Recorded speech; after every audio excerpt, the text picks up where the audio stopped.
Kon dasar ya ditari ya. Ngersake ngunjuk kopi. Lek njaluk dikayang kae pinten? Gangsal. 5 nggih. Bareng anu Selangkung. ya wis ora apa-apa kuwi jenenge amal. Heeh. Nek ikhlas bakal entuk ijol sing luwih akeh. Entuk ijol kopi. Ayo. Ayo. Kang angka loro nyai. Apal-apal meneng pentingane Mbah Jum lho. Mbah Jum sapa? Aris Mbak Jum. Aris.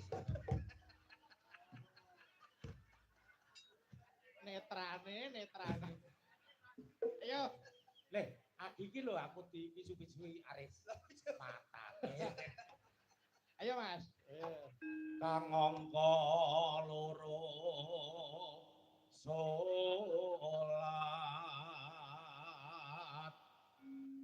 dene kang angka telu. Saking Mbah Nokulit Petungrejo Nguntara Nadi. Lho, aboe. Nyuwun gending setunggal limbangana katresnanku kaping kalih pepeling, kaping 3 apa kuwi kangening ati. Kagem ingkang kagungan dalem, kagem Mbak Cangik, Mas Saipul tuwin penonton sedaya wonten wajibipun Rp100.000 Gong. Nggih, matur nuwun. Apa? Lah Gong, 100 tak kaya Petruk ngono. iki jare pepeling iki, Mas. Lah ya wis ki lho pepeling. Wis tak kaya Petruk. Lah aku bawa iso kok ya rento. Ya ngono mbok menawa etuk kok ya. Wis tombok selawi kopi lho. Wis. Ayo. Ayo. Ramadan nindakno poso. Bener. Teno. Bareng sedelok karakter Dugi tadi boten sampawet digerep batu. Padahal karakter Lah iya wis ben. akhirnya diteri rong-rong nih kok kopi kaget. Aku yo kaget kok ngarang tawon tuwa-tuwa. Wis inoman kok. Ya nggih. Ayo. Ramadan nindakno poso papat zakat ping 5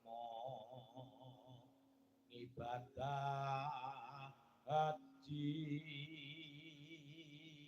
Orane rukune Islam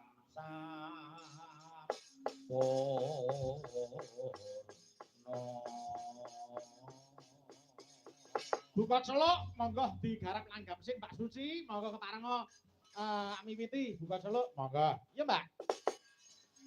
Yen wancine tansah dieling wis wancine padha nindakake aden wong sumandang wayahe sembahyang tapi wajib dawe pangeran salat dadi sagake agama limang waktu kudu tansah dijaga kanthi istiqomah sing topak nina luwe sempurna yen berjamaah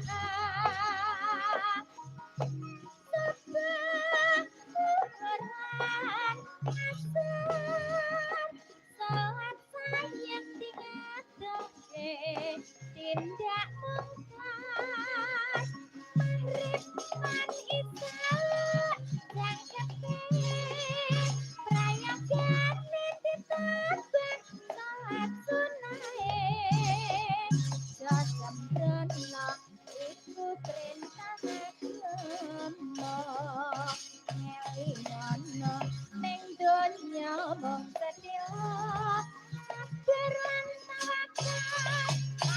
tawakal yen kepengin besok munggah keluarga